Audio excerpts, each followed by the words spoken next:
Dame i gospodo, dragi prijatelji, veoma sam srećan što sam ovde sa vama. Ono što vidim kao najveći problem, dakle, ono što je suština dolaska MMF-a, to je fiskalna konsolidacija, to ide odlično. Dakle, mi nemamo problema sa stanjem u budžetu, nemamo problema sa prihodnom i rashodnom stranom budžeta i to će MMF da pozdravi. Ja tebe ništa ne razumem. Ono što će nam jednim delom možda ići u prior actionu, to... Moj dvoje dede mi štrajkuju. Oni su zadovoljni najvećim delom reformama u javnim preduzećima, ostaje tu oko finansijskog plana Srbijagasa još neke sitnice da uradimo, ali ide u dobrom smeru. Mama je u štrajku. I još neke male stvari oko EPS-a, tu sad... Radili su nekoliko godina i nisu im dali platu.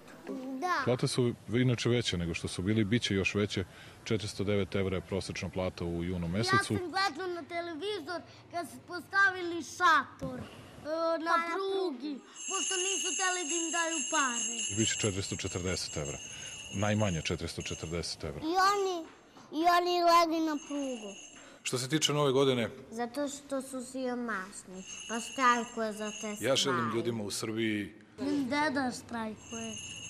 Za razliku od svih koji će da žele mnogo veselja, zdravlja, sreće, kako to već ide, ja želim ljudima u Srbiji još više rada, još naporniji rad. Meni mama rekla da je to mlatenje prazne slame.